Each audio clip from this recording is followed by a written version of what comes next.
Mic check, 1, 2. Where are all my resistors? Mic check, 1, 2. This is the resistance movement. This is the freedom movement. This is the liberation movement. This is the disability movement. This is the queer movement. This is the black movement. This is our movement. Hands off. Hands off. Hands off. Hands off. Yeah, give it up for yourselves coming out today.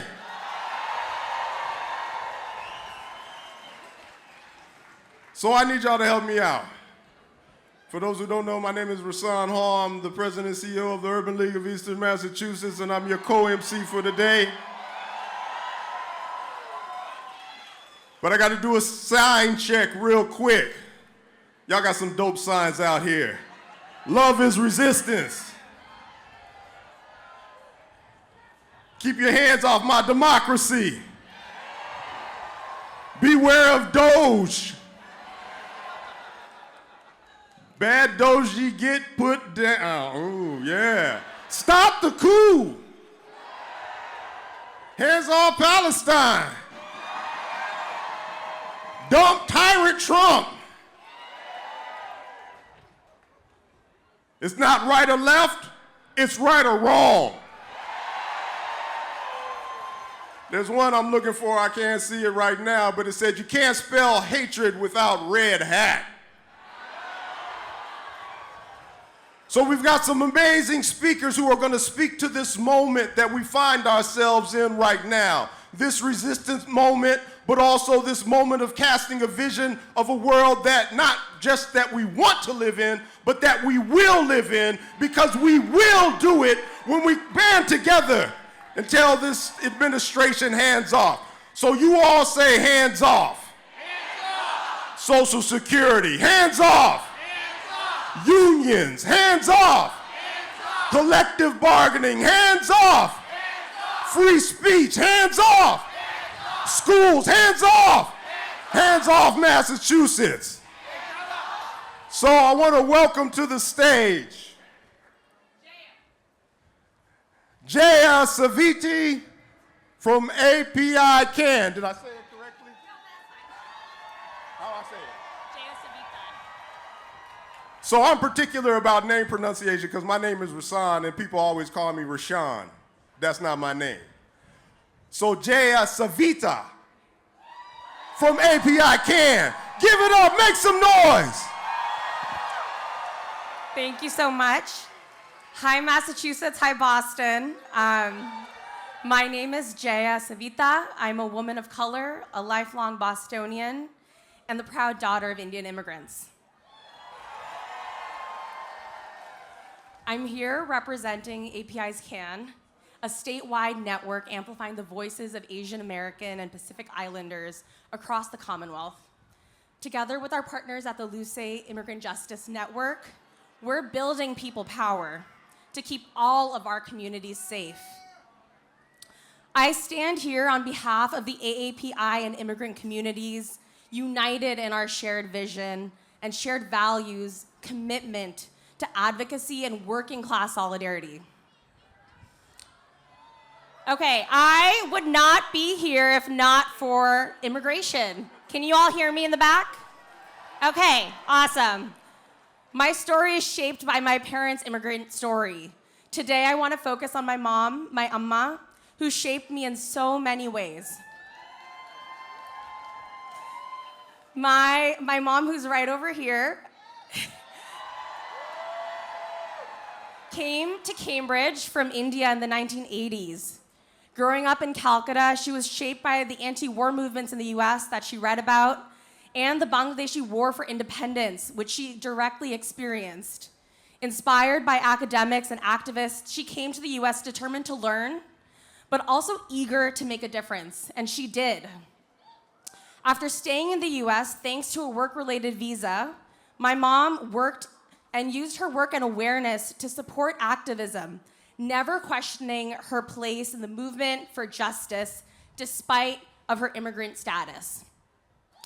I clearly remember gathering over there in the Boston Commons over 20 years ago as a small child with my parents to protest the US invasion of Afghanistan and Iraq. That was my first protest, and that was one of many that my parents would take me to. Amma actively participated in the Occupy movement, the Keystone Pipeline protests. She even worked with the Washington football team to convince them to change their name. She was more often not the only immigrant, the only boomer, the only Asian, the only small brown woman at these events and in these spaces. As an immigrant, and after becoming a citizen, my mom has never questioned her freedom of speech here in her adopted country. She has never wavered in her commitment to making the world a better place. Because of her, I have learned the value of social justice and the power of my own voice.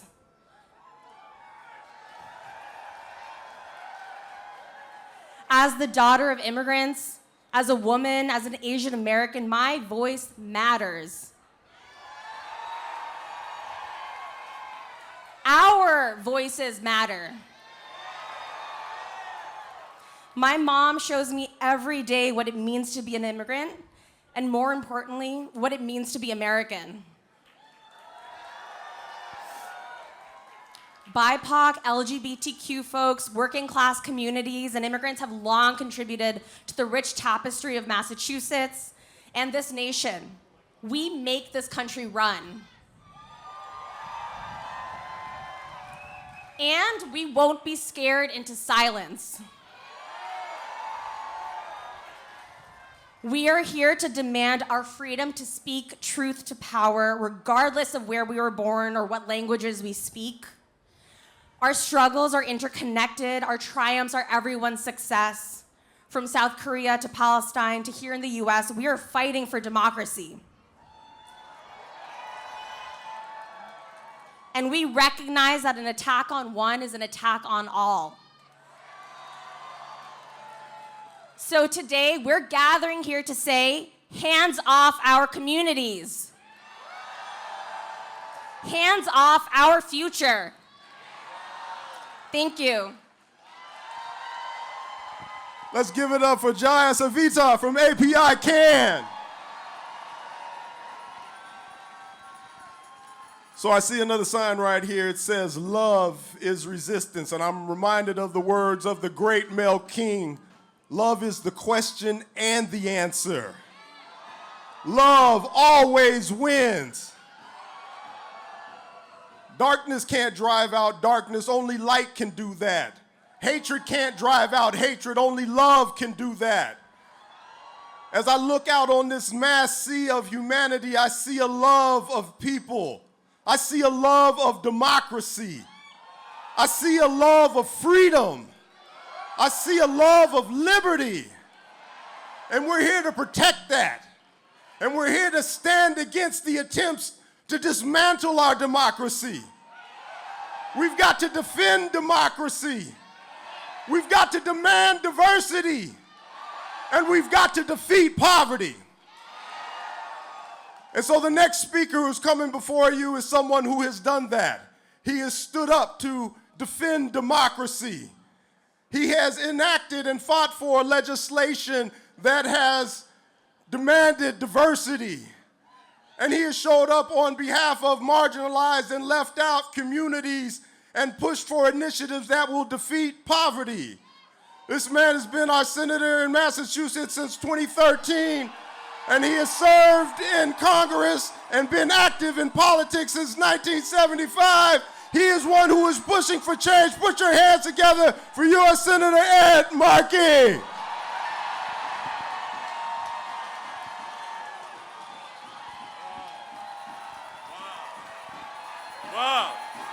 Wow, thank you, Rasan. Thank you for the great job you are doing. Hello, Boston. Are you ready to fight? Thank you all for being here. Thank you for coming across the whole state to be here for this historic demonstration. And thank you to the Dropkick Murphys. And thank you for shipping up to Boston so we can ship Donald Trump and Elon Musk out of Washington, D.C. It is so great to be here with you today. Boston runs on Dunkin's, and Boston also runs on resistance, and it has for 250 years. This is the energy which we need, and Boston is going to ignite that energy across our entire nation. So we are here today to tell Donald Trump and Elon Musk, hands off our rights, hands off our health care, hands off our jobs, our Social Security, our Medicare, hands off our democracy and our future. We are not going to take it anymore. No one elected Elon Musk. No one made Donald Trump King of the United States. The only ring we're going to kiss here in Boston is when the Celtics win the championship again this year. There will be no Trump third term. That is not going to happen.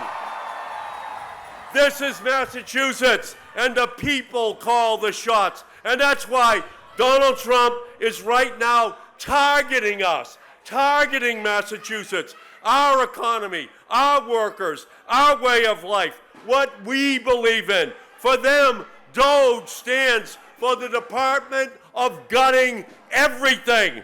Medicaid, that's 2 million people in Massachusetts. NIH, that's the cure for cancer and heart disease and Alzheimer's and diabetes. NIH also stands for the National Institutes of Hope, and they are trying to destroy that hope. The Department of Education, that's $2 billion for special education, for Pell Grants, for food programs, for financial aid, and upward mobility for every child in our society. Donald Trump does not want to make America great again. Donald Trump wants to make America hate again. That's what he's all about. But here in Massachusetts, we stand for what is right. We will always stand with trans people because trans rights are human rights. We will always stand with the LGBT community. We will always stand with our immigrant neighbors. We will always stand with our unions and working people. We will always stand with our veterans and their families. And we will stand with Romesa Ozturk. Freedom of speech is a right, not a crime. Release Romesa Ozturk now, Donald Trump. Release her.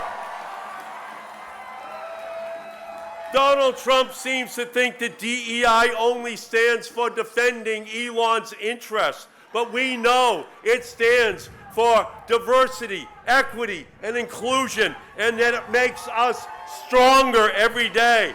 Let us lock arms together and say, your struggle is our fight. Your freedom is our future. And if Donald Trump wants to tear us apart, he's going to have to go through all of us here in Boston because we're up first. We're going to fight. And let's be clear about why Donald Trump is trying to destroy Medicaid and education and the EPA. It's for the billions of dollars he needs for the tax breaks for the millionaires and billionaires in our country. And we are going to say, no, you cannot loot the health care and education of our country for every person, every family, for the billionaires who already have too much. He sat the billionaires right behind him on Inauguration Day, And we know that that is what the agenda is all about. And for all of you in the crowd who have worked your whole lives for Social Security, it's an earned benefit. It's not a Ponzi scheme. And we're going to tell them, get your hands off of Social Security.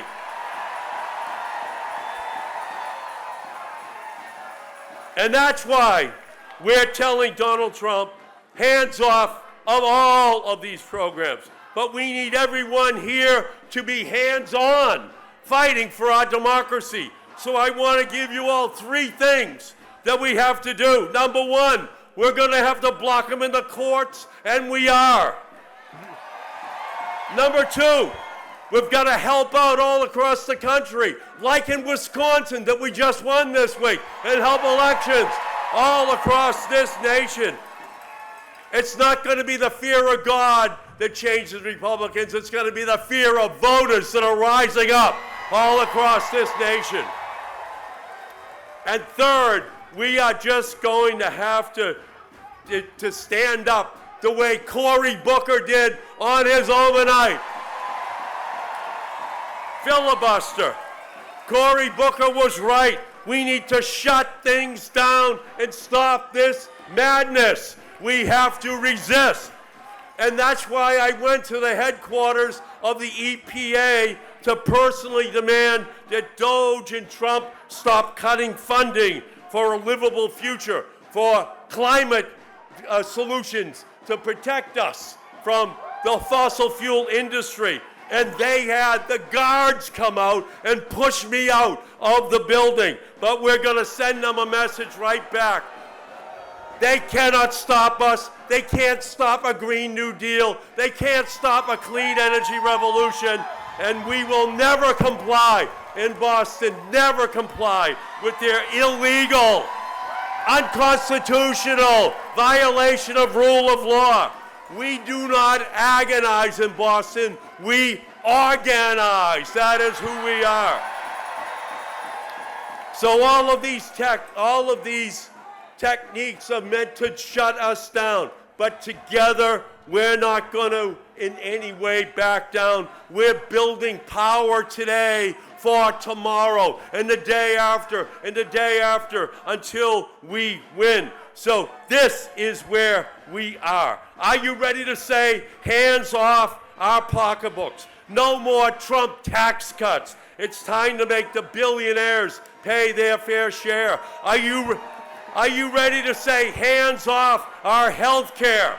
We need to expand Medicare, expand Medicaid, double the NIH funding. We need to say out loud, vaccines work. Are you ready to say, hands off the Department of Education? We stand in solidarity with our teachers. Are you ready to say, hands off our immigrant communities? Stop terrorizing them. They need a pathway to citizenship. And are you ready to say that we need reproductive freedom? Let us make Roe versus Wade the law of this land. So here's where we are. Here's where we are. We're the revolutionaries. 250 years ago, it started right here, right where you're standing.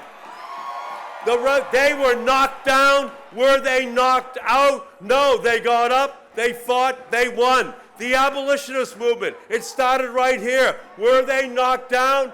Yes. Were they knocked out? No, they got up, they fought, they won. The suffragette movement, it started right here. Were they knocked down? Yes. Were they knocked out? No, they got up, they fought, and they won. The same-sex marriage movement, it started here.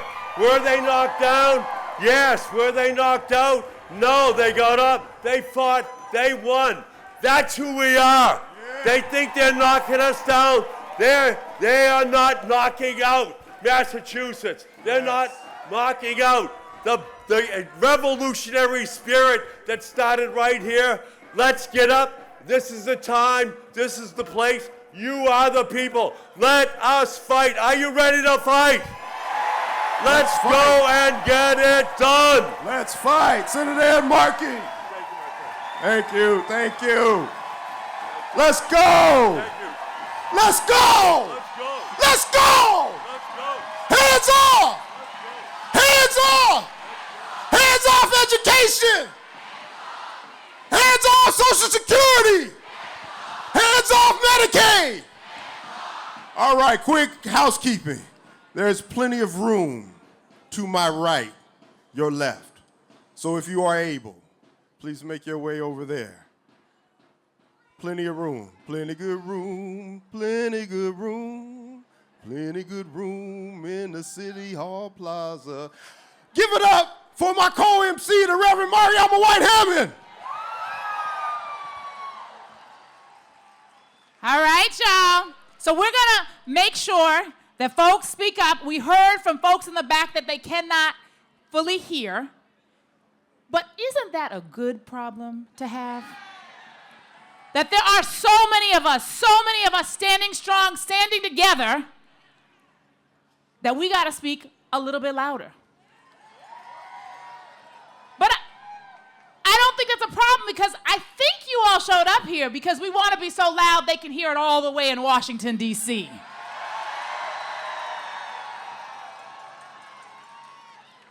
So with that, I am going to bring up our next speaker. And what we love about this time together is that we are here because there are so many of us that represent different perspectives and different causes that are working together. And this person represents one of those groups that has been fighting for a very long time in this country. Our next speaker is Carol Rose, the executive director of the ACLU in Massachusetts.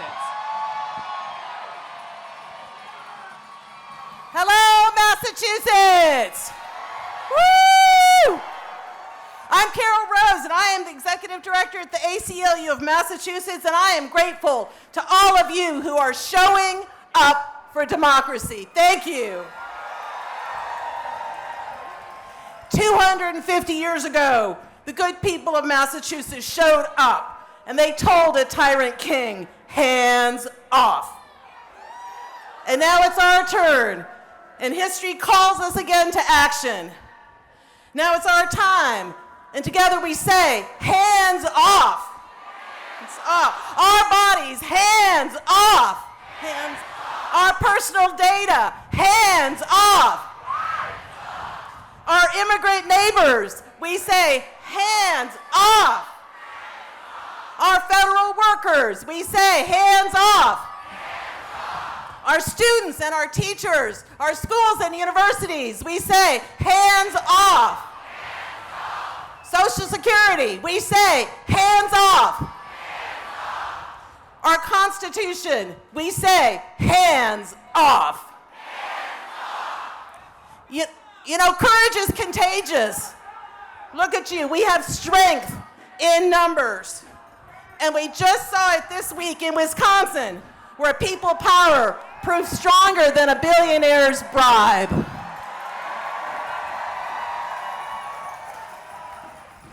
Courage is contagious, and democracy is a muscle. And the more we flex it, the stronger it becomes. So we at the ACLU, together with you, we are all about the flex. Who are we? The ACLU is liberty's lawyer. And what's our mission? To defend the constitutional rights of all people. So the right to vote, hands off. Racial justice, hands off. Hands off. Gender and LGBTQI equality, hands off. Hands off. Due process for all people, including our immigrant neighbors, hands off. Hands off. The right to privacy, hands off. Hands off. The right to reproductive justice, hands off. Hands off. The right to religion and freedom of belief, hands off. Hands off. And today, the right to speech and protest, hands off. So how do we do it? Your ACLU, we're litigating in the courts. We're working in Congress, on Beacon Hill, and in City Hall to promote legislation to protect your rights. And your ACLU mobilizes people power online and in the streets to defend everybody's rights. Hands off. Hands off. Never has the mission been greater or the stakes higher, and we're ready to meet the moment.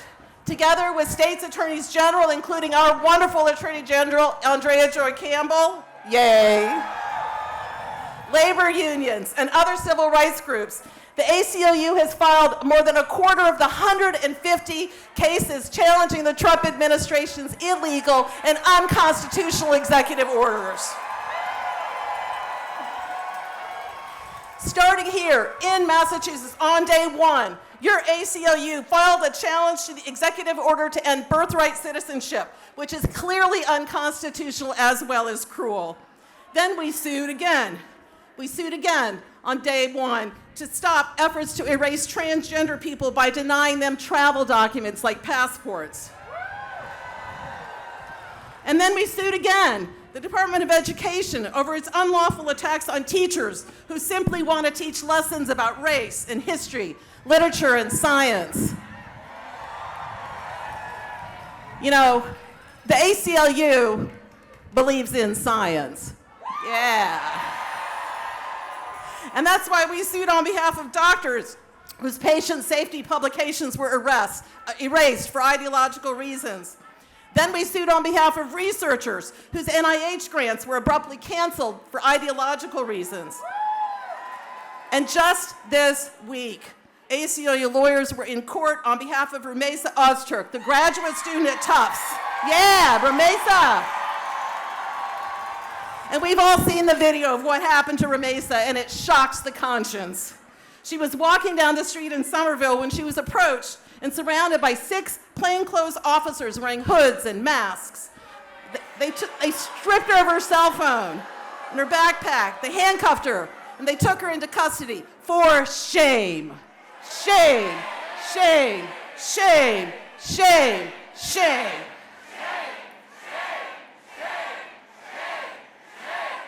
For nearly 24 hours, Rumeysa's attorneys and even the Turkish consulate couldn't locate her anywhere. We went to the hospitals. We went everywhere looking for her. Meanwhile, ICE agents had secretly moved her across 3 states, secreting her, hopscotching across New England. And then finally, they disappeared her into a prison in Louisiana, 1,300 miles away from her community and from her lawyers. Now, let's just be clear. For those who don't know, Rumeysa has never been charged with a crime. This happened to her because she published an op-ed a year ago in the Tufts student newspaper. That's shameful.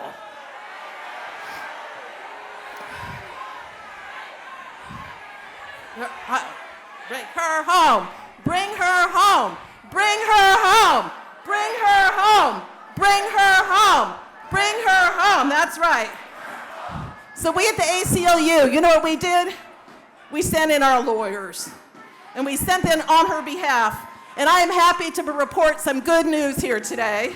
Just yesterday, last night, a federal judge in Boston denied the government's attempt to manipulate her case and move it down to Louisiana and granted our motion to keep the case here in New England where we can protect her and bring her home. Bring her home. Bring her home. Bring her home. Bring her home.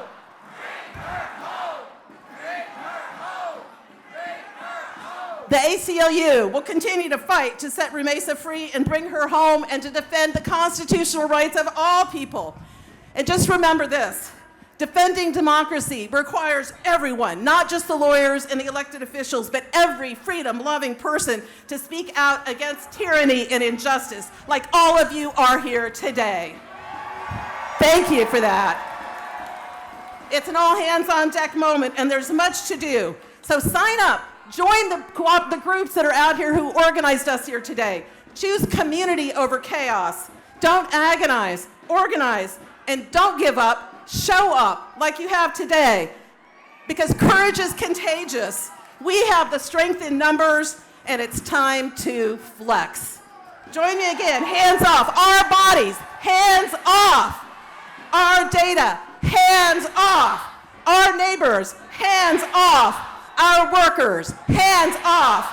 our democracy. Hands off. Thank you. All right.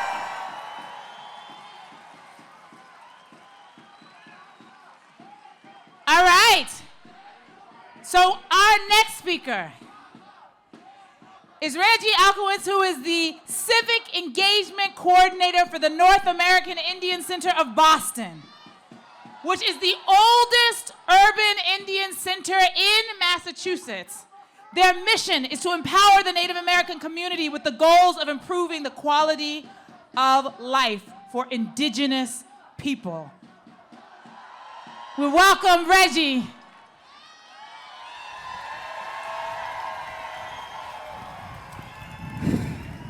God damn. Hi, everyone. My name is Reggie Alkowitz. I'm the Civic Engagement Coordinator at the North American Indian Center of Boston. I'm Canadian Inuk and Haitian. Standing beside me is our board president, John McPreet, Tunica of Louisiana, and our executive director, Raquel Halsey, Manda Haditha and the Arikla Nation of North Dakota. Today I'm reading a statement from Rumiza's attorney. My name is Masa Kanakabi. I'm an immigration attorney representing Rumiza Ozturk. Rumiza is a PhD student who is brutally and illegally ripped away from her community in Somerville by the Trump administration simply because she wrote an op-ed calling for the equal dignity and humanity of all people. Every time I speak to Amasia, she tells me about how she cares about the safety and rights of children. Amasia is passionate about peace, justice, and equality. That is why she dedicated her life to the well-being of youth and children.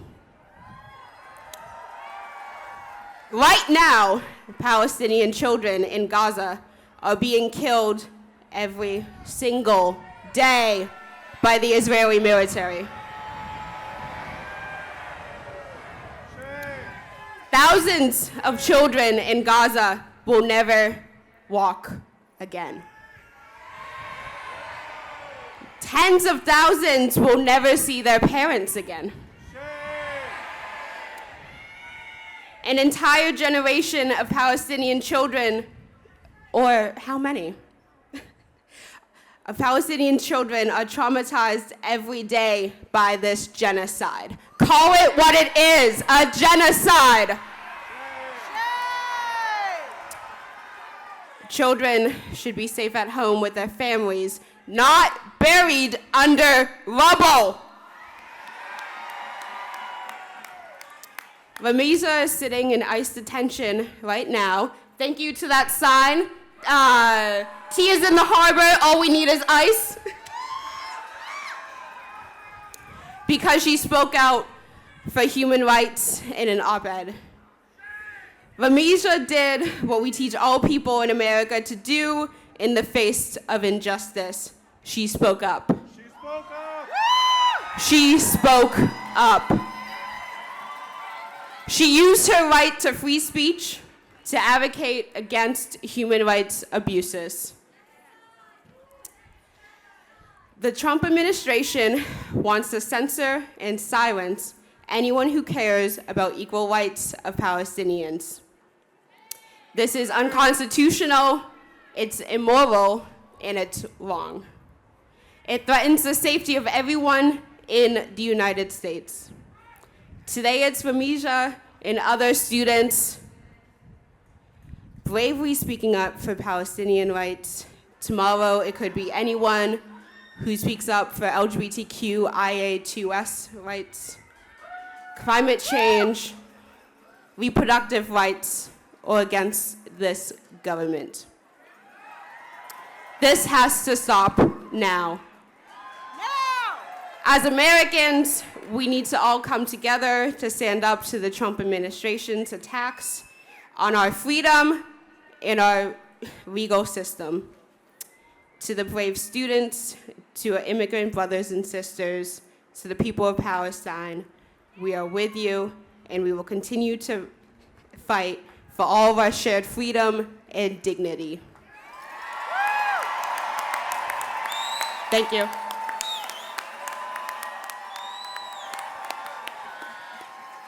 Hands off! Hands off! First they came for Mahmoud. Does this mean anything? Political theater, performance of cruelty. Hands off our health care. Hands off our free speech. Hands off our civil rights. Protect queer, non-binary, trans youth. Trans pride, trans power. A disaster of idiocy. This is the moment that we're in, people. And we're here in this space together with different ideologies, different beliefs, other than a shared belief in freedom, a shared belief in democracy. We don't have to agree on each and every issue, but we've got to agree that democracy cannot be interfered with by billionaires. We've got to agree that democracy cannot be bought. And we've got to agree that there's still a little more room over there on my right to y'all's left. But we've also got to agree that when we've got good people fighting for us, we've got to celebrate those good people. When we've got good people who are trying to represent us, we've got to support and encourage those people. And so we're fortunate today to have another one of those good people, my sister in the struggle, your Congresswoman from Massachusetts District 7. Let's give it up for Ayanna Pressley.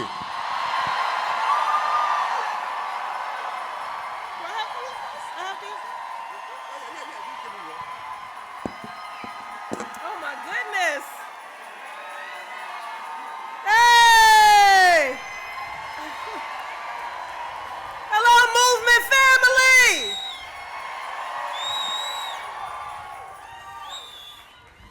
I know why you're all here. You're here because, like me, you are tired of these billionaire boys and their grubby little hands. Movement family, it is wonderful to be here with you. Thank you for being here.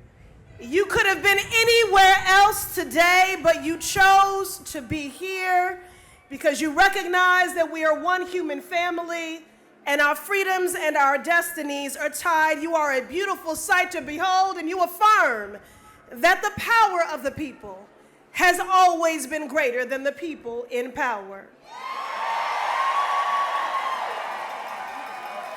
And as my good sister, the Reverend Mariama White-Hammond, reminds us, that has always been true. It was true in Seneca Falls. It was true in Selma. It was true at Stonewall. And it is just as true today, and it is only fitting on this day, exactly 40 years ago, a coalition of Black liberation leaders, women's groups, student organizers, and unions came together for a national day of protest. They were calling for an end to South Africa's system of apartheid.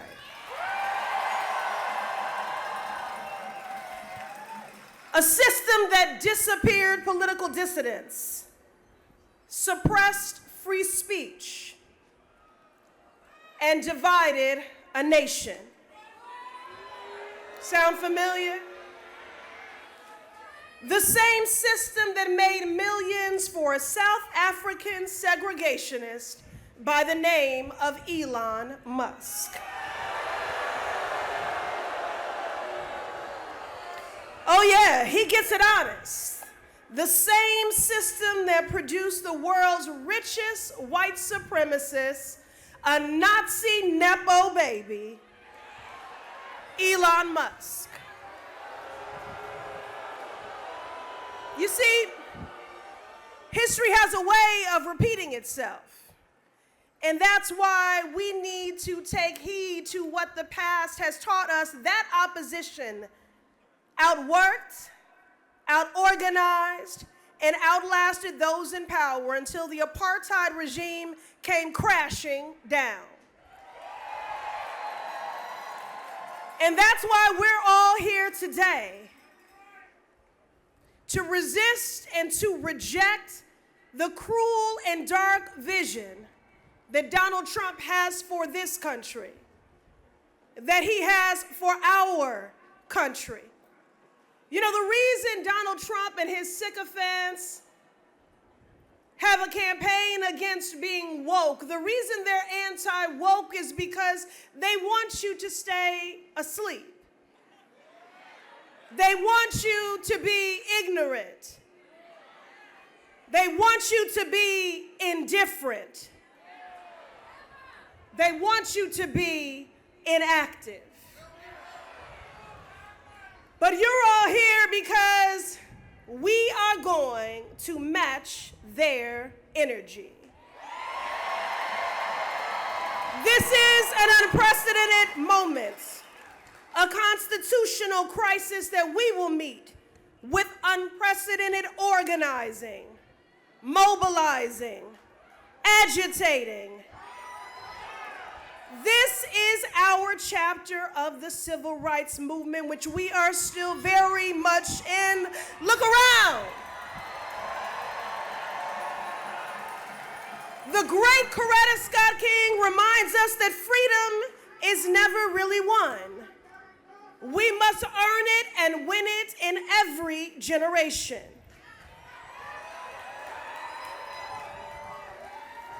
And this is our time. This is our time because there will always be an Elon Musk. This is our time because there will always be a Jeff Bezos. This is our time because there will always be a Donald Trump who will try to enrich themselves at the cost of our freedom and our humanity. So collectively we resist and we reject and we say hands off. Hands off our bodies. Hands off our Medicaid. Hands off our Social Security. Hands off our Constitution. Hands off our democracy. Hands off our Black history books, libraries, museums. Hands off our cancer research. Hands off our immigrant neighbors. Hands off our disabled siblings. Hands off the LGBTQ community. You're all here to say hands off because, well, you give a damn. You give a damn about your neighbor. You give a damn about this country. You give a damn about our democracy. And you're here to match the energy and to meet the moment, to summon the same stamina that my brother colleague, Senator Booker, did. So I have a call to action for you. I have a call to action for you that you summon the stamina, that you summon the courage, that you summon the spirit, that you summon the courage of this movement that I am so proud to be an ally of.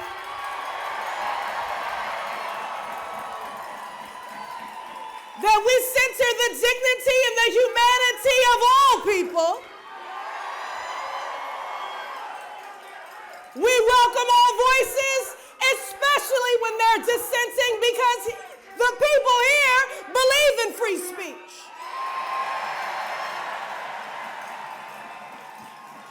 But I need you all to summon the stamina, the courage, and the spirits of the maverick moms in the 1960s from East Boston.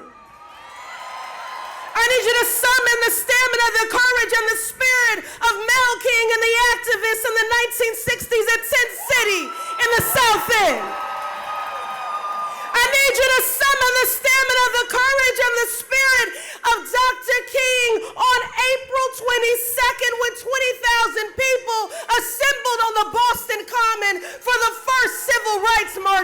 Northeast. I need you to summon the courage, the spirit, and the stamina of Chinatown activists for Parcel C in the 1970s against environmental injustice.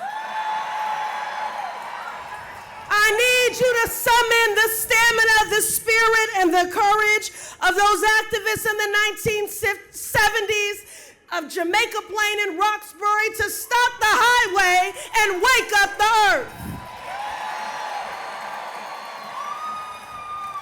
This is the tradition that you are all a part of. You are freedom fighters. You are democracy defenders. You are patriots.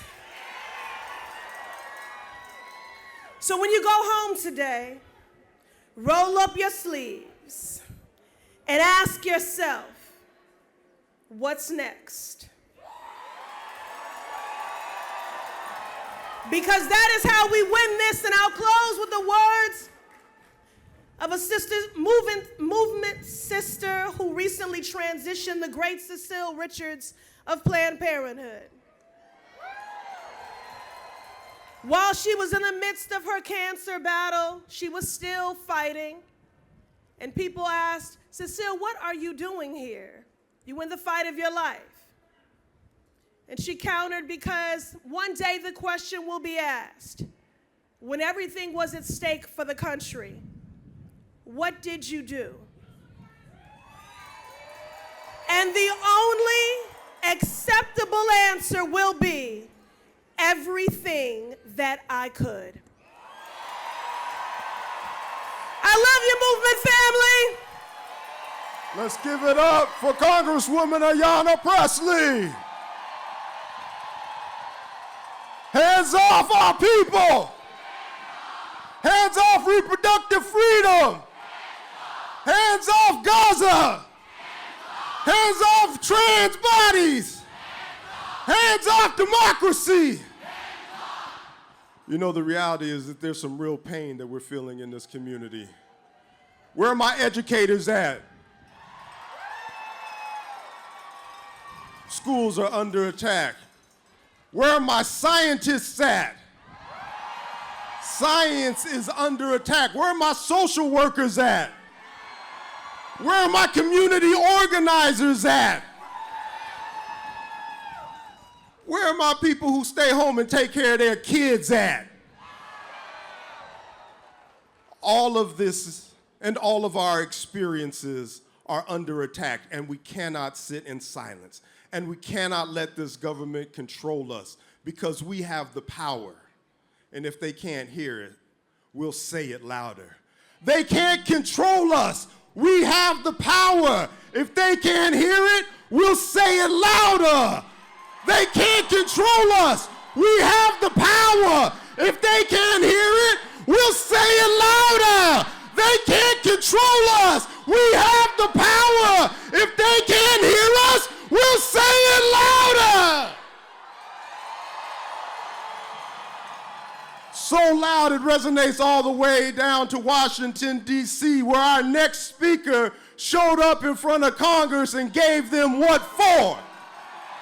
They wanted to find out what was going on in Boston, and so she went down there and told them what's going on in Boston. Brothers and sisters, give it up for the mayor of the city of Boston, Michelle Wu.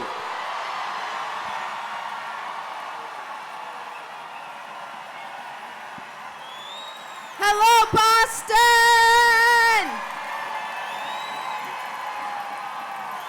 Welcome to the People's Plaza.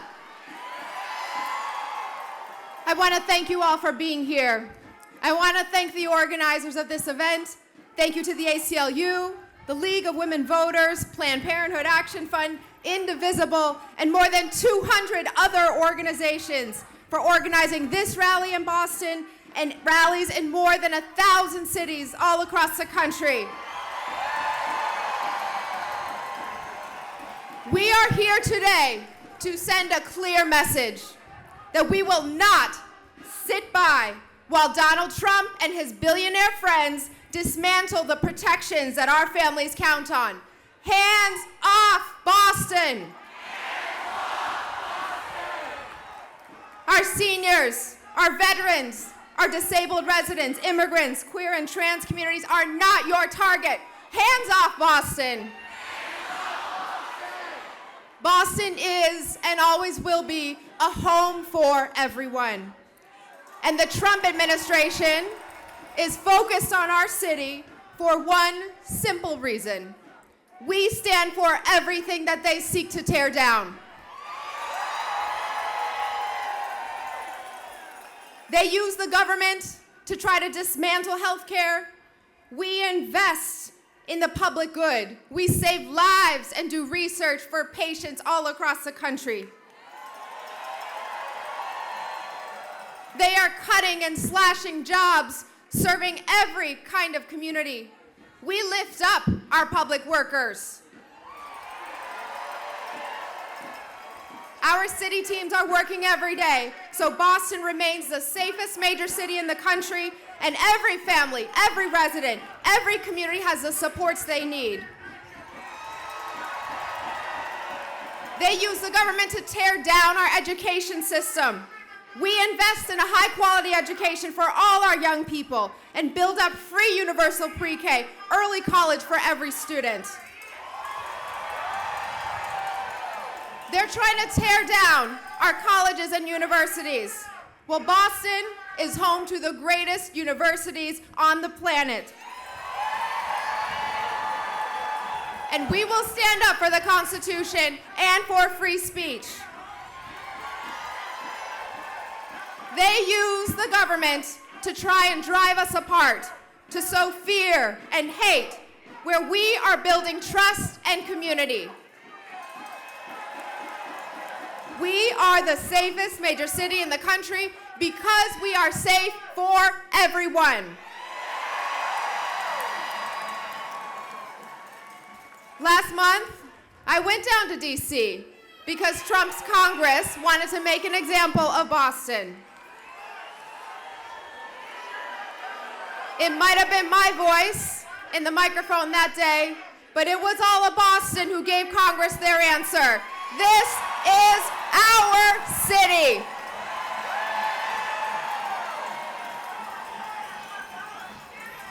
And we will always fight. For me, it's about our future and our families. I think every day about my immigrant parents.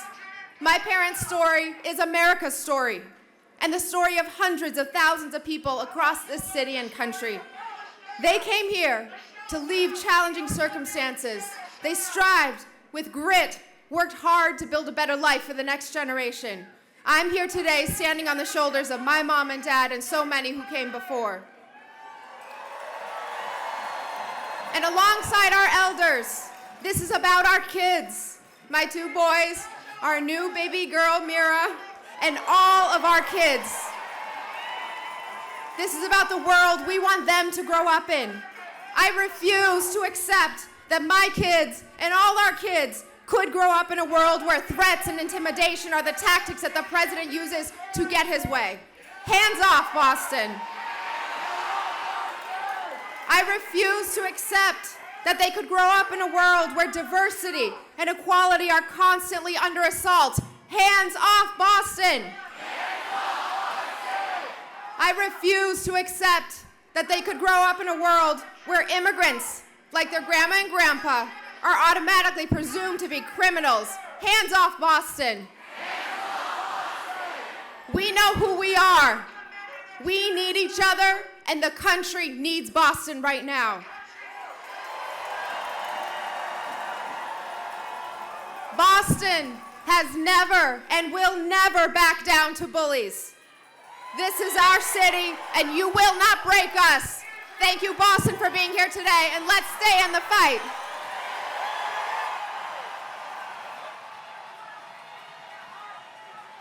All right. So here's the deal. We've heard some really good speakers, and now we need to take a little time to sing. All right. So here's the deal. I want you to look around, and I want you to see one more person that you do not know. And I want you to introduce yourself to them.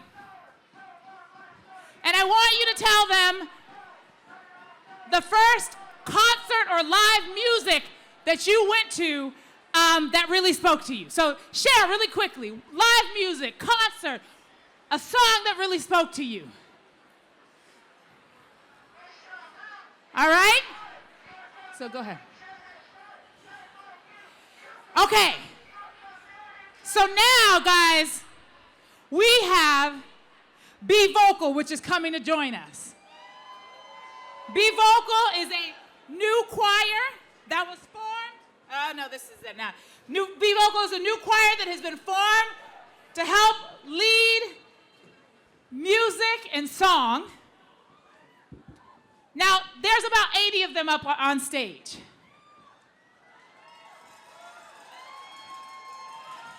But I come out of the black church. And in the black church, there's the official people that sing from the pulpit. But there is also the understanding that everybody in the congregation is going to join in. So we have our 80 official singers up here, but the choir is all of us. So I'm going to hand it over to the choir director to teach you the song, and then we're about to sing so loud that it crosses the river into Cambridge and Somerville, that they can hear it in Brookline, that it flows across the water to Eastie. We's about to sing loud, y'all.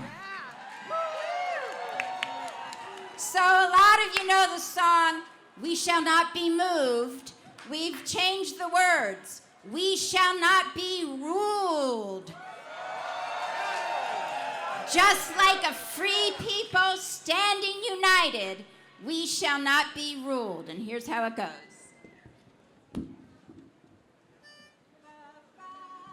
Ready, go. We shall not be ruled. We shall not be ruled. Just like a free people standing united. We shall not be ruled. You've got it right. We shall not be ruled. We shall not be ruled. Just like a free people standing united. We shall not be ruled. Elon Musk, not elected. We shall not be ruled.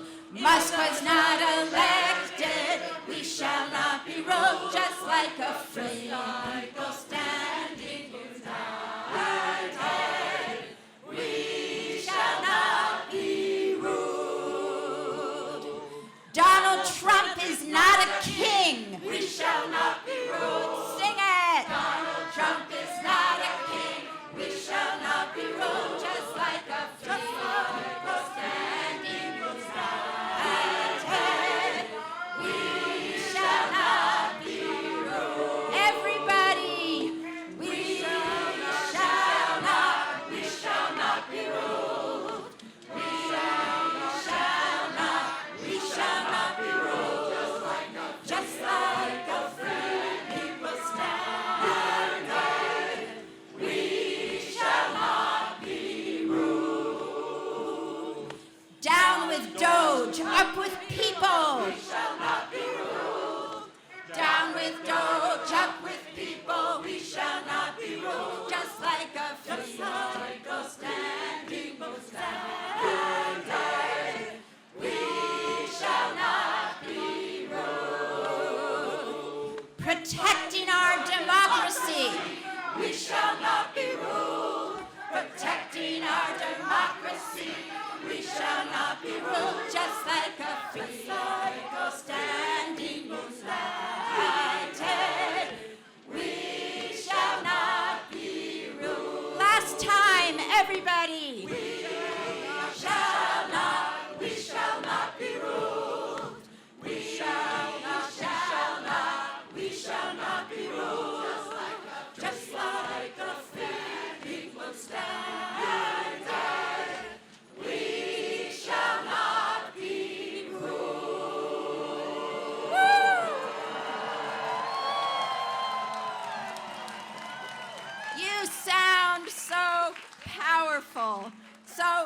want to sing a song with you about the First Amendment, and here's your part. Nobody gonna hold us back. No bully gonna knock us down. No fear gonna silence us. No order gonna shut us up. And here's how it goes. Nobody gonna hold us back. No bully gonna knock us down. No fear gonna silence us. No order gonna shut us up. Nobody gonna hold us back. No bully. No bully gonna knock us down. No fear gonna silence us. No order shut us. Keep it going now. Hold us back. No bully gonna knock us down. No fear gonna silence us. No order gonna shut us up. Nobody gonna hold us back. No bully gonna knock us down. No fear gonna silence us. No keep it free. Freedom. Nobody gonna hold us back. No bully gonna knock us down. No fear gonna silence us. No order gonna shut us up. Nobody gonna hold us back. No bully gonna knock us down. No fear gonna silence us. No order gonna shut us up. Nobody gonna hold us back. No bully gonna knock us down. No fear gonna silence us. No order gonna shut us up. Nobody gonna hold us back. No bully gonna knock us down. No fear gonna silence us. No order gonna shut us up. Nobody gonna hold us back. People knock us down. No fear gonna silence us. No order gonna shut us up. Be vocal!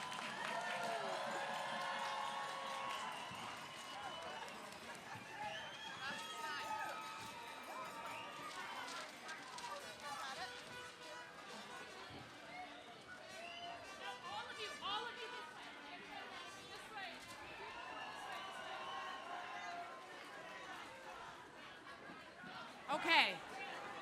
All right, I have a quick announcement.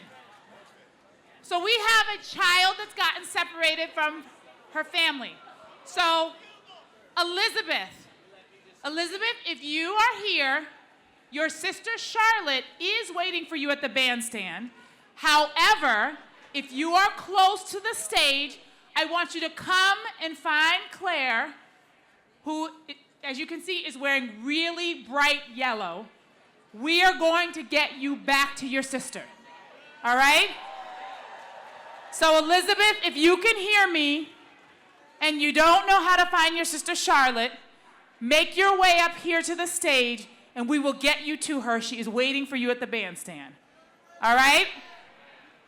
Okay, so with that, I'm gonna hand the mic over to my co-MC, Rasan, to bring up our next speakers.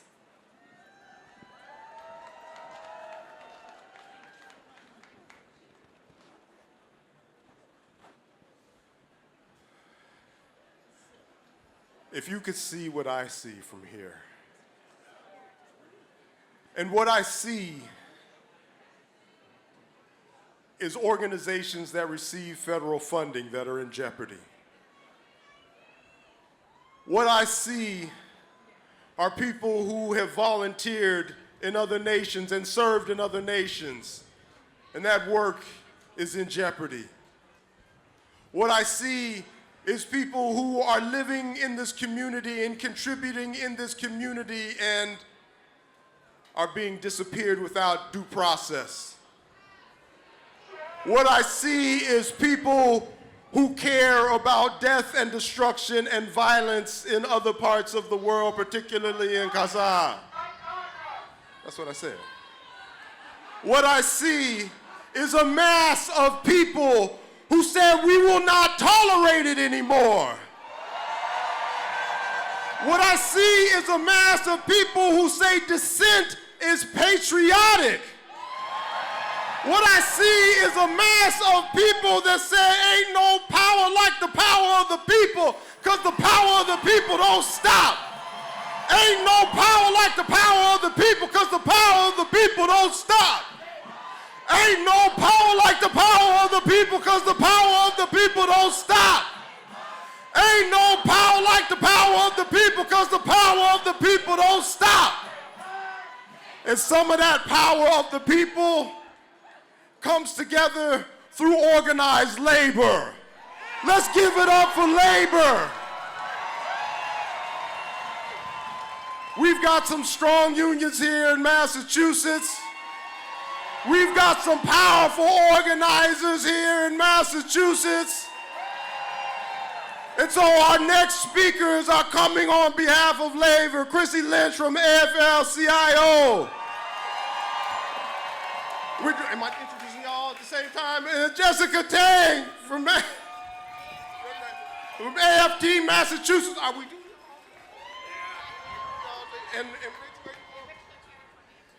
And Rich Cotera from ATE. Oh, AFGE. All right. We're working it out.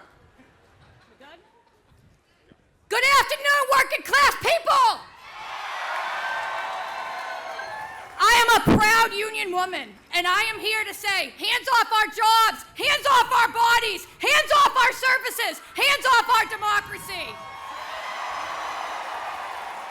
I am honored to be the head of the Massachusetts Federation of Labor, AFL-CIO. We represent over 800 locals and hundreds of thousands of working people in this state. And no matter what you do for work, work connects us all. And an injury to one is an injury to all.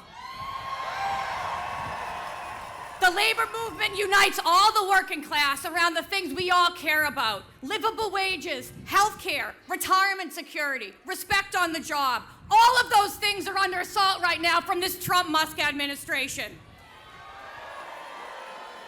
They are making it crystal clear that they are on a power trip to enrich themselves at the expense of the working class, at the expense of our Constitution, and at the expense of our democracy. They are causing immeasurable suffering just to fund more tax breaks for their billionaire pals and more shady government contracts for their billionaire pals. They've already ripped up the rights and the union rights of hundreds of thousands of federal workers. They are gutting and they are weaponizing the National Labor Relations Board. Unelected billionaire Musk has the personal data on tens of millions of Americans, which are now also in the hands of tech bros. They've taken a chainsaw to the very federal agencies meant to protect working class people, like the Consumer Financial Protection Bureau. People who want to take out a mortgage or a student loan for their kids are going to have an easier time being ripped off by greedy fraudsters like Elon Musk. They are kidnapping working people off the streets who are here legally for exercising their First Amendment rights. It is impossible to keep up with the unprecedented and the heartless attacks on working class Americans, the institutions in the history that is the bedrock of our democracy. They are using intimidation to silence people. They are governing through lies and through hate to sow working class division. They are trying to keep working people pointing fingers at each other, blaming each other for each other's pain, based on what we look like and where we come from and who we love and what type of work we do. This is meant to divide and distract the working class so that they can seize even more profits off of our labor and seize even more power for themselves. And I am honored to be leading a labor federation that rejects that hate, that rejects that division. I am here to say an immigrant does not stand between an American worker and a good job. A billionaire does. And we're not going to be pushed around by billionaire bullies. An attack on one and an attack on all. Hands off our jobs. Hands off our unions. Hands off our services. Organized labor is with you. And we won't stand by while any worker is bullied. Certainly not by this billionaire boys club. Now is the time to kick some ass for the working class, together, using only the weapons of love, the weapons of compassion, and the weapon of solidarity. I'm now going to pass it to two union leaders who I am so proud to be flanked by all the time. And after we hear from Jess from the educators and Rich from the federal workers, we're going to hear from our kick-ass union band, the Dropkick Murphys. So I'm going to pass it over to Rich Couture. Good afternoon. As you know, this administration has launched an unprecedented attack against federal workers I represent, firing us by the thousand, stripping us of our collective bargaining rights, and trying to bust our unions. All because this president views us as obstacles to his consolidation of power. Meanwhile, Elon Musk, an unelected billionaire, is leading the charge to get rid of federal employees by any means, to close federal offices all over the country, and to gut entire agencies solely for billionaire greed. Because our missions hurt their bottom line. Make no mistake, your rights, your benefits, and your services are all in jeopardy. Cutting Social Security workers and closing offices actually cuts your Social Security benefits because they don't mean anything if you can't get them. Cutting 80,000 VA workers nationwide is breaking our nation's promise to care for our veterans. Cutting 20,000 HHS workers will not make our country healthier. Cutting EPA workers will not make our air cleaner. Cutting DOL workers will not make our workplaces safer. And I could go on and on and on through the government, but I'm on the clock.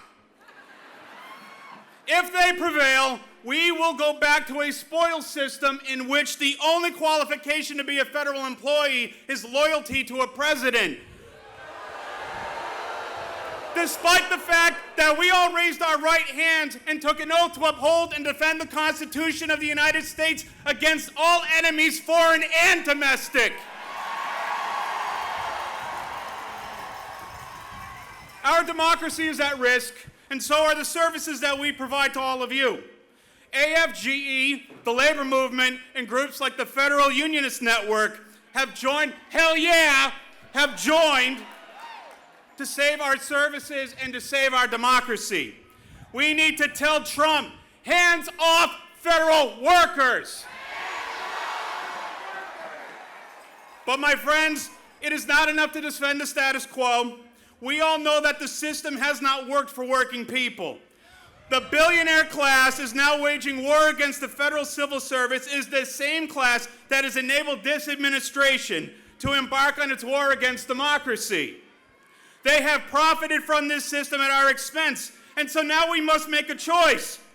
Do we keep the same failed status quo? Or do we want a new deal for working people? If we want a fair America, if we want a just America, if we want an America that works for all working people, it is up to all of us here to build that America. We must leave this inspiring rally today and resolve to do the good work of organizing our communities and organizing our workplaces to realize an America without kings and without oligarchs. An America that fully embraces liberty and justice for all. Let's get to work. Thank you.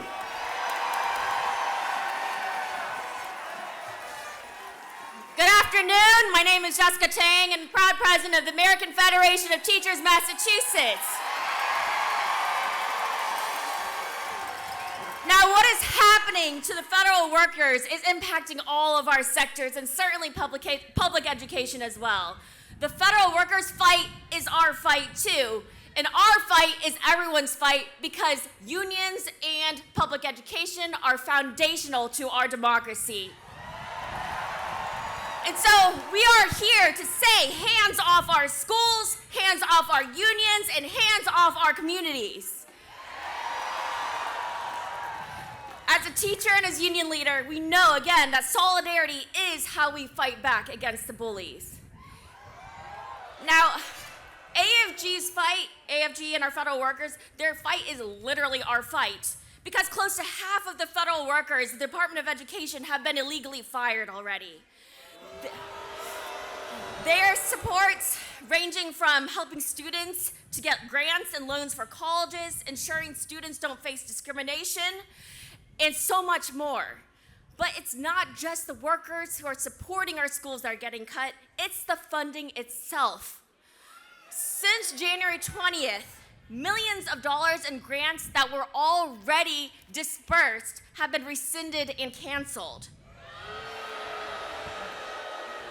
This is funding for tutoring, for literacy, for before and after school programs, for fixing dilapidated, underfunded school buildings, putting in HVAC, for example, in Springfield, where we need to improve the air quality in our schools, and building a school-based health center in New Bedford. With executive order also dismantling the Department of Education, there is so much more at risk. But we were proud to be part of the first lawsuit to sue to stop the dismantling of the Department of Education. And we will use all of our tools, whether in the courthouse or on the streets, to fight back. But the blows keep coming. Just 2 days ago, the White House said that they would cut Title I funding. That's funding for low-income students. If states didn't comply with diversity, equity, inclusion. This is not just about race and gender. This is also about protecting students with disabilities, making sure there are wheelchair ramps. That's what's at stake here. And the Supreme Court yesterday, in a 5-4 decision, upheld the federal government's authority to stop grants to help fill teacher shortages and through teacher pipelines. This is all quite simply an abuse of power. Whether it's taking away funding for our schools, our libraries, higher ed research that is literally life-saving research, whether it's Social Security, Medicaid, or stripping workers of collective bargaining, gutting union contracts, illegally detaining and deporting workers like Lalo Zaffarino or Kilmore Abregar Garcia, students like Rumesa Ozturk and Mamil Khalil. It is a clear violation of the rule of law.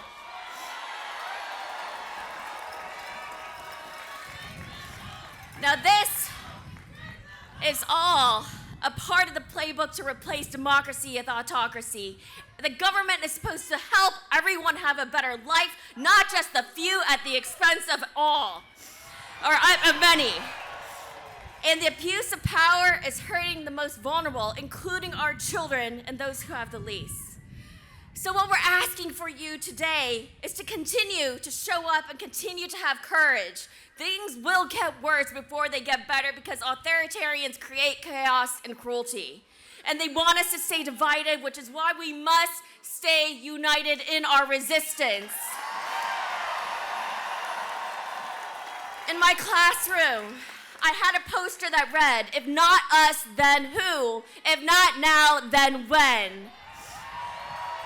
And what we know from history is that justice can prevail when we continue to speak up, speak out, take action, and we must refuse to comply with the abuse of power, or as Tim Snyder says, refuse to obey in advance.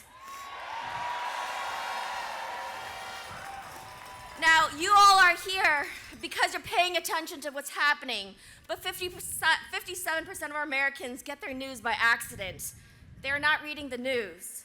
They aren't paying attention in the same way that we are. So as Rich shared, we must continue to organize, reach our friends, our families, our neighbors, people who don't see themselves as activists, and we have to grow our numbers.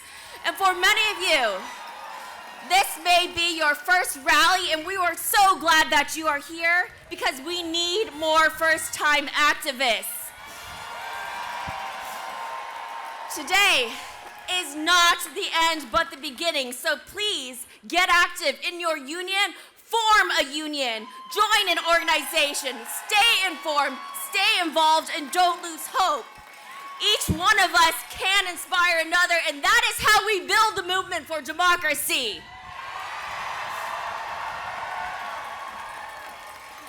And so I'll end with this. This is what democracy looks like.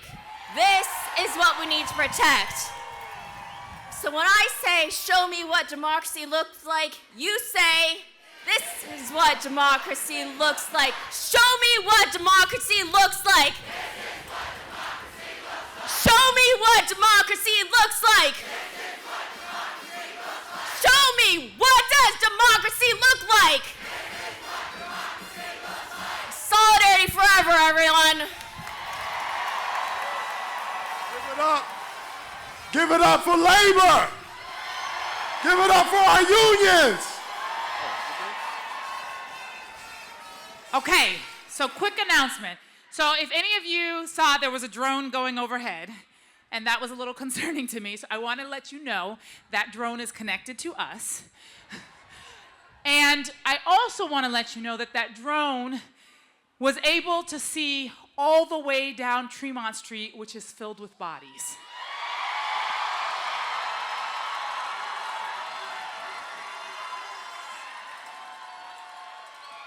So I don't know how we estimate these things, but somebody told me the number 100,000 of us have shown up.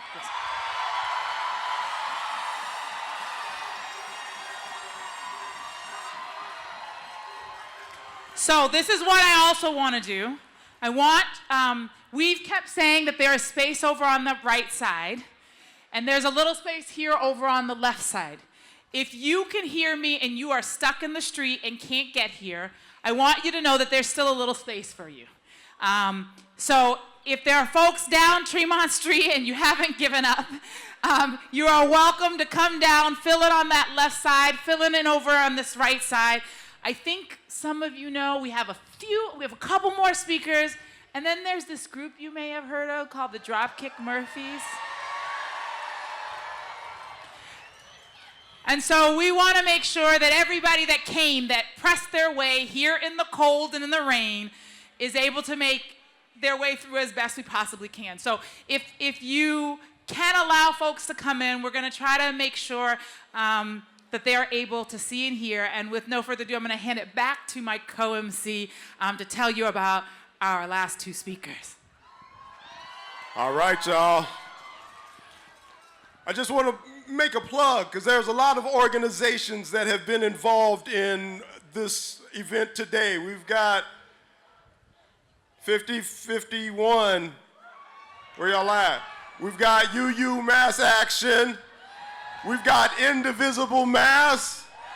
We've got the Massachusetts AFL-CIO, the Swing Blue Alliance, and there's a whole list of organizations who have been supporting this work and coordinating this effort and are going to continue to do the work after today. And so if you want to find out more about who's behind this and what are some other opportunities to get engaged and involved, there's a whole document that you can access on Bitly. Some people are like, what's Bitly? bit.ly/hands-off-Boston, one word. If you got your cell phone, type it in. You're probably not getting any service right now because there's so many of y'all. But I'm going to say it again, Bitly, bit.ly/hands-off-Boston. And if you can't figure that out, ask your grandchild or your child. One of the other things that's important, and Labor was talking about this, is for us to come together and for us to be in community with one another. There's some hard times coming down the road. Let's not be confused about it. There's a lot of pain coming down the pike. Let's not be confused about it. But the way that we survive this, the way that we have always survived this, is by standing together and uniting together. Mutual aid organization. Who's down with mutual aid? Get involved with mutual aid. Help your neighbors out. Help your friends out. Help your community out. Whether it's your church, your synagogue, your mosque, whatever it is, find community. Build community. The people united can never be defeated. The people united can never be defeated. The people united can never be defeated. The people united can never be defeated. Give it up for yourselves, Massachusetts.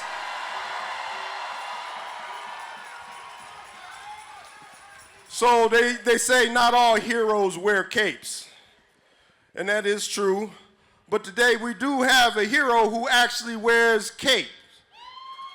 As the proud father of a trans son, it is the work of people like Chastity Bowick and trans resistance who make it possible for people in the trans community to know that there are people who believe in them and who are fighting for them and are fighting against the lies and the misinformation about our friends and our families and our loved ones and our communities. Let's give it up, Chastity Bowick.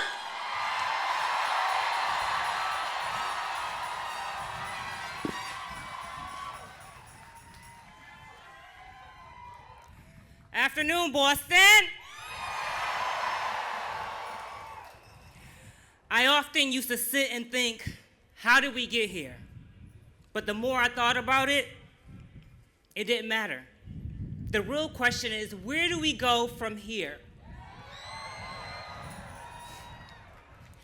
As this current administration pushes us back in time, we must stand up and resist. We can't continue to cry over who voted for these racist bigots. What we need now is unity, focus, and action. Because while we argue amongst ourselves, our rights are being stripped away piece by piece. Whether you're a woman, an elder on Medicaid, or a transgender person. We've allowed too many elected officials to sit comfortably in office without truly fighting for us. We elect these people into office, and some of them have refused to denounce the attacks on transgender and gender-expansive lives.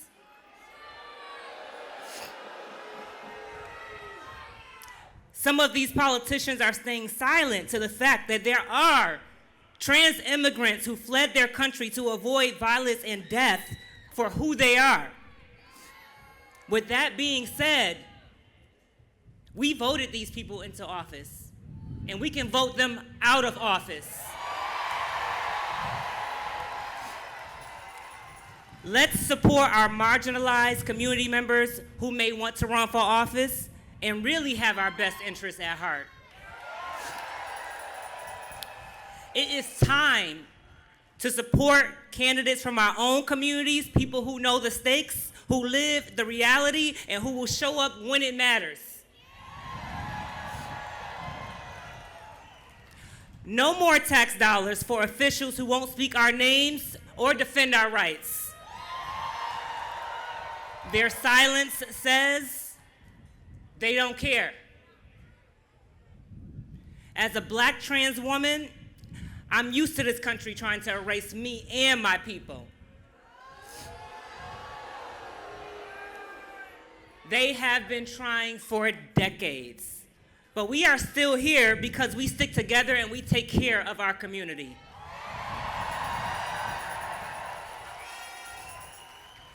What they won't give us, we build ourselves. As the founder of the first transitional house for trans people in New England, we build it ourselves.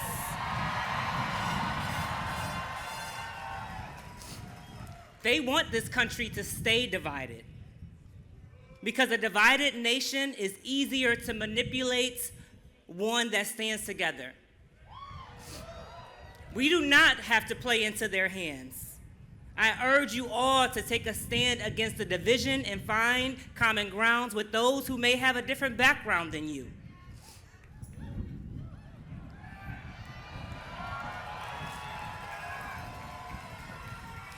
Let's find the love within ourselves, but also the love of communities that we may not be a part of. Communities united in love can resist betrayal, dishonesty, and outright hatred from the systems put in place that are supposed to protect us.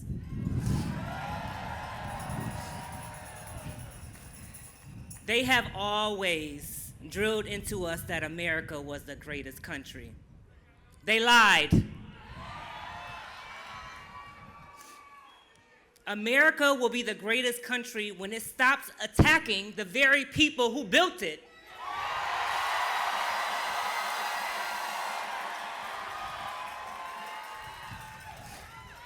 America will be the greatest country when we all can say, hands off our bodies, hands off our education, hands off trans identities, hands off trans youth, hands off reckless deportation of innocent immigrants, hands off Social Security, hands off USAID, hands off free speech, hands off science, hands off our elections, hands off federal funding for the people who need it the most. Hands off democracy. Hands off. Thank you.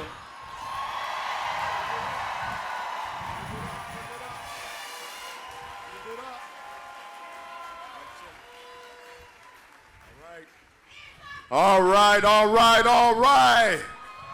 So now I talked about the pain that's coming and how we need to rally together and be in support and community with one another. But even still that there's this pain and hardship, we're gonna be all right. Right? In the words of the great prophet of our times, Kendrick Lamar, we gonna be all right. We gonna be all right. We gonna be all right. We gonna be all right. Do you hear me? Do you feel me? We gonna be all right. We gonna be all right. All right, let's keep it moving. We're gonna be all right because there's people like Kylie Bemis, who is a poet and a scientist, a member of the Zuni tribe, and advocates for athletes in the trans community and in Native communities. Let's give it up for Kylie Bemis.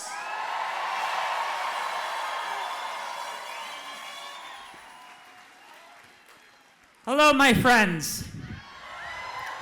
Hello, Boston. Hello, Massachusetts.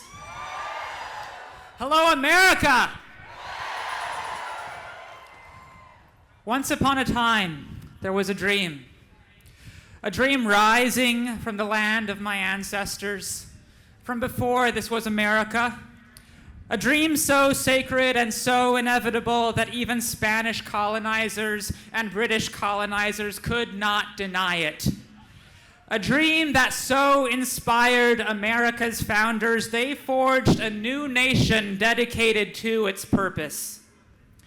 Once there was a dream consecrated in blood on the battlefield at Gettysburg and on Edmund Pettus Bridge in Selma. Once a dream rang out from the steps of the Lincoln Memorial, and still it echoes today. Now, we are a nation trapped in a long nightmare. A tyrant lives in the White House. He sends swarms of officers to steal our neighbors off our streets. He imprisons us across seas for pretend offenses. He denies us our birthrights, our genders, and our bodily autonomies. He destroys our lives and our livelihoods with policies to harass us and eat out the substance of our communities. That nightmare is not new to us. It is the soul of our nation.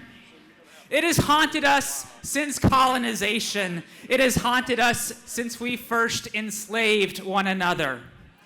It must haunt us lest we forget and grow lazy in our long march toward liberty. But the dream of America is that America is ours to shape, ours to emancipate. And the truth of the matter is that we cannot be here just to tell the agents of tyranny to take their hands off America. We must be here to rise, to reach out, and to put our own hands on our own country. We must dedicate ourselves to each other. Even as they try to divide us, we must dedicate ourselves to peace, even as they prepare to make war on us. We must dedicate ourselves to our dream of America, even as they label us radicals and rebels. We must find the bravery to say once again, give me liberty or give me death. Because we know our dream will rise. We here today must resolve whether it takes a month or a year or 100 years for the sake of all the children born in America today and tomorrow and every day after. We will keep that dream alive. America will be free for all of us, or America will be free for none of us. And America must be free. Let that dream rise from the revolutionary roads of Boston to the majestic mountains and valleys of Los Angeles and every city and town in between, from sea to shining sea, from the sacred land of my ancestors, from our voices rising together today. Let us sing forever and always that America must be free. America must be free. America must be free. Let me hear you. America must be free.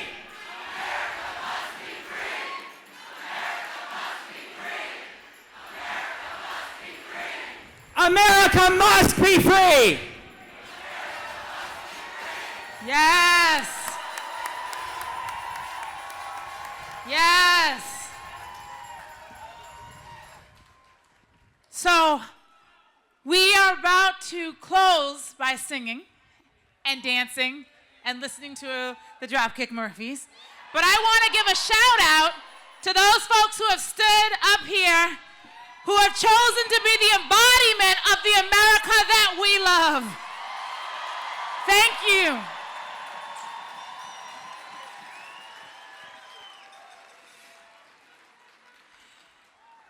And I want to take a moment to share with you, not in an alarmist perspective, but from a place of keeping ourselves informed. You heard folks talk about all the different executive orders that were filed by the president over these last couple of months. And particularly, it was overwhelming for me that he began that on January 20th, which was the day we celebrate Martin Luther King Day. There was just something so ironic about doing that. But one of the things that he did, one of those ones, I think we've heard many of them, but one of them was that on January 20th, he gave a 90-day deadline for a joint report from the Department of Homeland Security and the Department of Defense about the legality of him using the Insurgent Act in order to declare martial law in our country.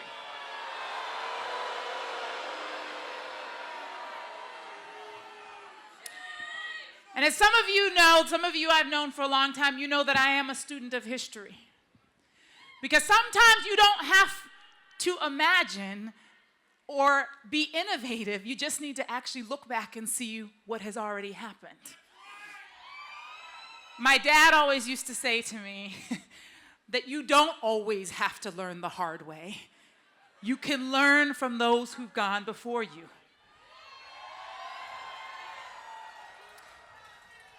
And so he, in many ways, I think President Trump has learned from those who have gone before him and has used some of the same tactics that were being used in Nazi Germany 85 years ago.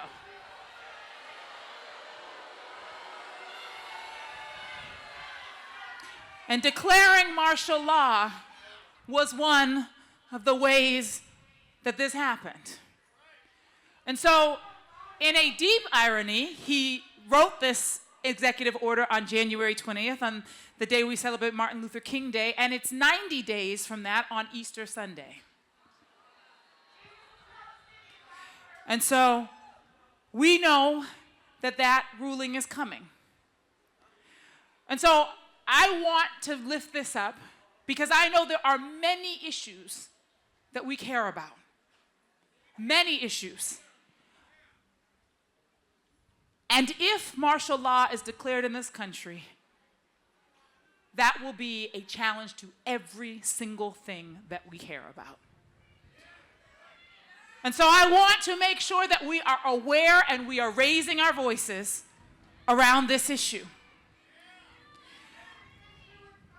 And so I also want to let you know that we, not just here in Massachusetts, but we are part of a movement of people, not just in this country, but around the world, that are paying attention. There are more than 1,200 rallies happening right now around the world.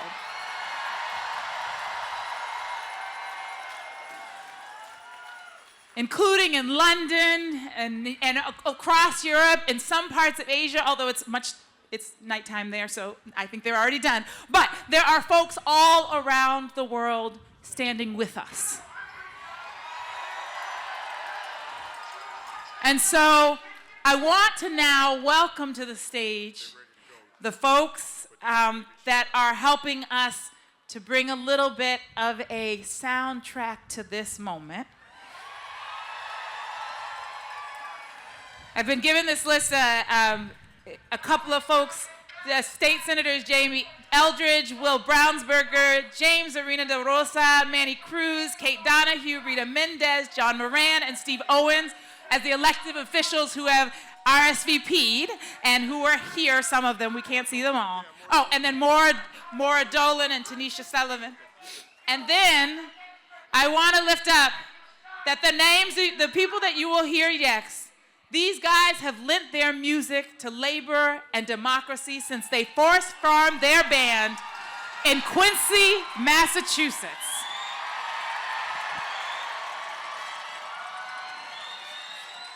29 years later, they haven't forgotten where they come from.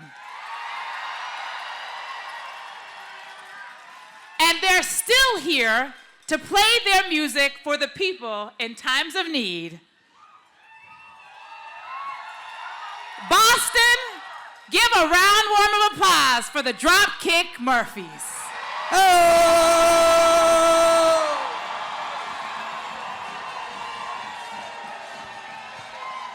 How you doing, everybody? I gotta tell you, 100,000 people on City Hall Plaza to protest what's going on in this country. It warms our fucking heart, I'll tell you that. No better place to do it than right here in Boston. So I want to thank all the organizers that have worked so hard to pull this off on such short notice. Give them a round of applause, please.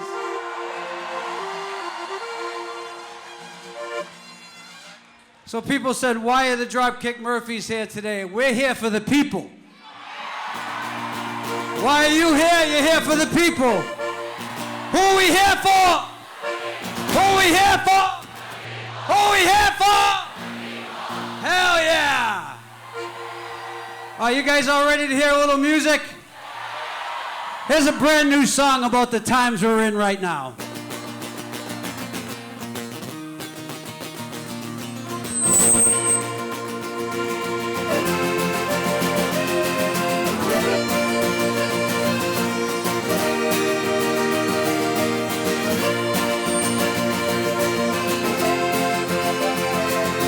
Centuries in every country we face the wrath and felt the pain of the tyrant's sword of the henchman's boot for another rich man's gain.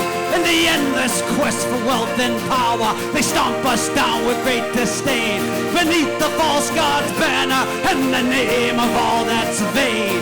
Through crime and crusade, our labor it's been stolen. We've been robbed been held down and beholden to the bosses and the bankers who never gave their share of any blood, of any sweat, of any tears. Who stand with us? Don't tell us everything is fine. Who'll stand with us? Because this treatment is a crime. The working people fuel the engine. While you yank the chain, we fight the wars and build the buildings for someone else's gain. So tell me, who will stand with us?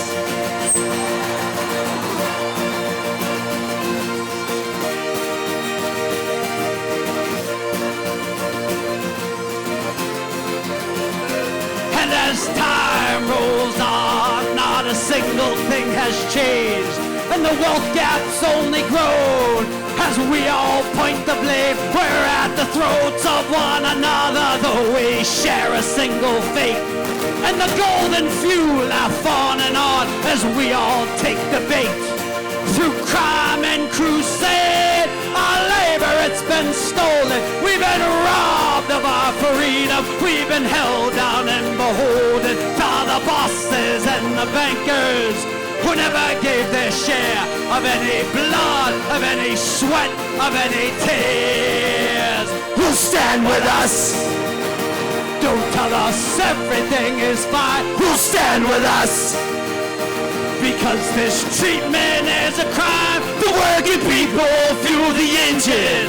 While you yank the chain, we fight the wars and build the buildings for someone else's gain. So tell me, who will stand with us?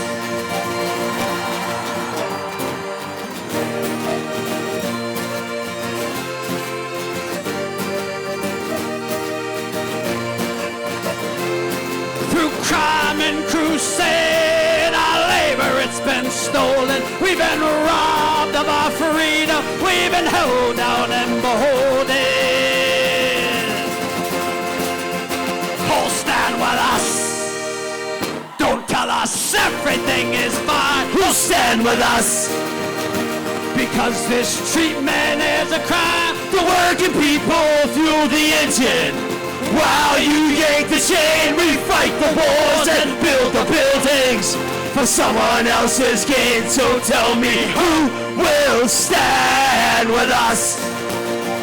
Tell me, who will stand with us? Yeah, Boston!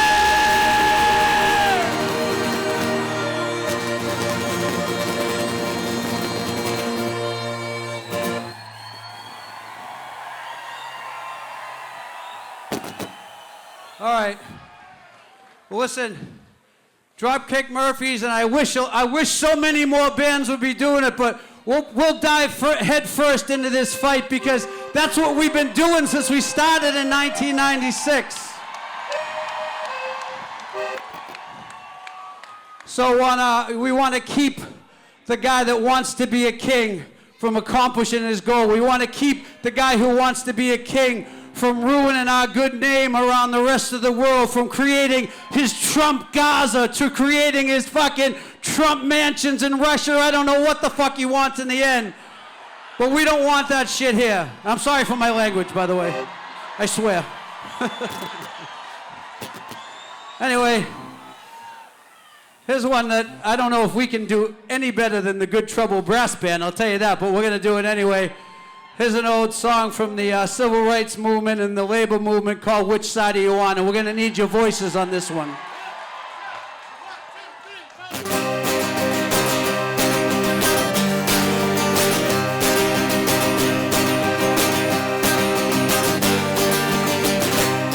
Come on, you good workers, good news to you I'll tell of how the good old union is coming here to dwell. Which side are you on?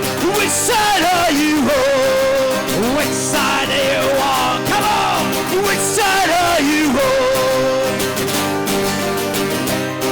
My daddy was a miner and I'm a miner's son, and I'll stick with the union till every battle is won. Which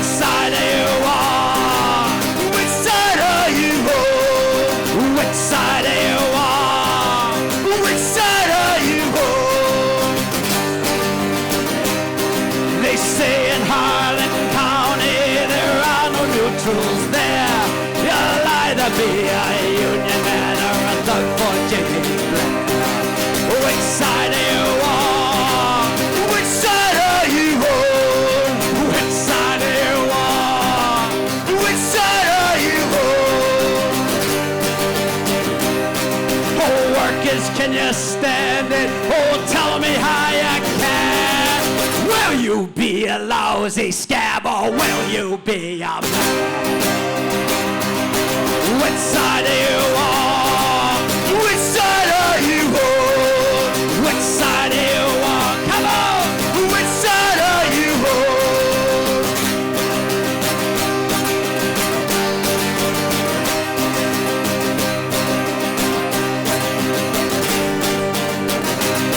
Don't scare for the bosses, don't you listen to their lies. Us poor folks haven't got a chance unless we organize. Which side are you on? Which side are you on? Which side are you on? Which side are you on?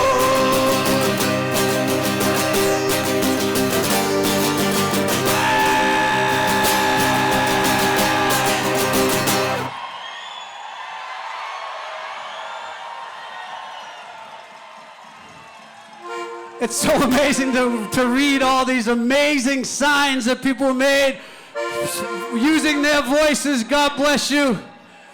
But I got taken off guard by this one sign that was out there, and it said, Ken Casey, I went to UMass Boston with you. God bless you guys. All right, so this last song, we want to say we've been playing this one for a long time. We played it on a lot of picket lines. We played it a lot of places at the meeting, and I think it means a lot here today. It's called the Workers' Song. It goes out to all those federal employees that are losing their jobs.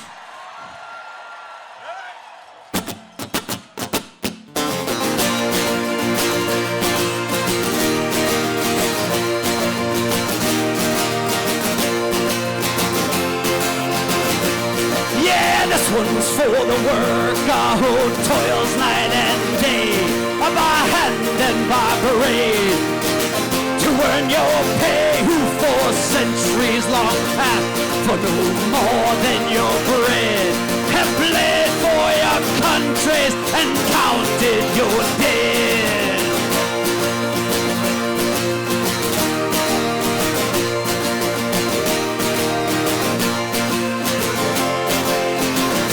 In the factories and mills, in the shipyards and mines, we've often been told to keep up with the times, for our skills are not needed. They streamline the job, and with slide rule and stopwatch, our pride they have robbed. We're the first ones to stop, we're the first ones to die, we're the first ones in line for that pie in the sky, and we're always the last when the cream is shed out. For the worker is working when the fat cat's about, and when the sky darkens and the prospect is war, who's given a gun and then pushed to the fore and expected to die for the land of our birth?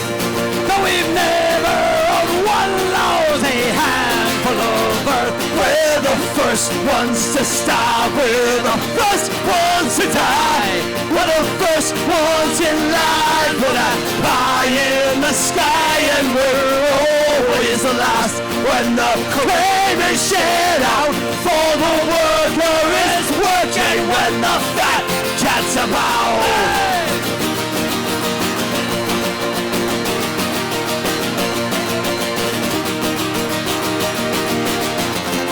Everyone get those signs up there one more time.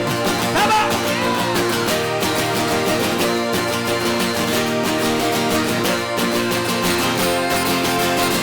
We're the first ones to starve. We're the first ones to die. We're the first ones that lie for that pie in the sky.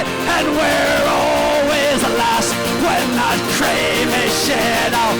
For the worker is working when the fat cat's about. We're the first ones to starve. We're the first ones to die. We're the first ones in line for that pie in the sky. And we're always the last when the cream is shed out. For the worker is working when the fat about.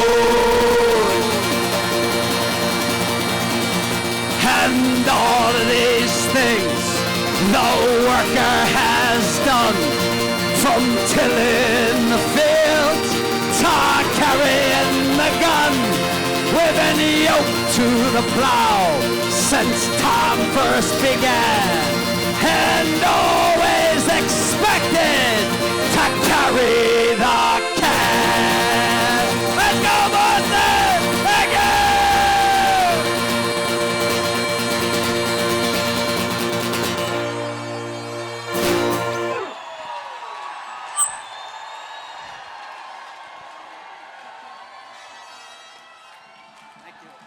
Give it up again for the Dropkick Murphys! Yeah! All right, y'all, so the rain is coming down. But we can't close out without taking a group photo.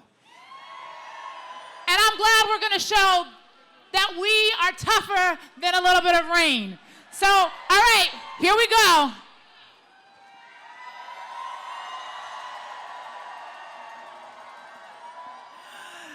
All right, so we're gonna let you go. We know the folks need to go home, but I want to challenge you to do 3 things. All right, you ready? The first thing is that this was sponsored by more than 100 organizations. Some of you are here because you're already in those organizations. But if you are not involved in a local group that is standing up and organizing in your community, I need you to sign up for one today. They're all around the state, they're all around the communities, they're all on different issues. You can sign up. First thing. Second of all, you came here, maybe you came with some people. We'll be gathering again soon. I got an email from Bill McGibbon. There's some stuff being organized later this month. I want you to think about 2 people that are not here today that you want to bring the next time we gather. 2 people who you know are concerned about the state of our country, but they've been sitting on the sidelines. I want you to think about reaching out to them. And then the final piece. We talked about this idea of we the people. But if we're honest, part of the reason we got into this situation is that our country has gotten too divided. We've gotten to a place where we can't even talk to each other. We don't even have the same sense of reality. So I want you to think of 2 people. One close to you that you can sit down with in person. And another, how many people know somebody that lives in another state? I want you to think about a person that you are going to reach out to and have a conversation. Not a badgering session, not where you tell them all the ways that they are wrong, but where you will sit down and listen and connect with them. If we are a true we, then our president cannot turn us against each other.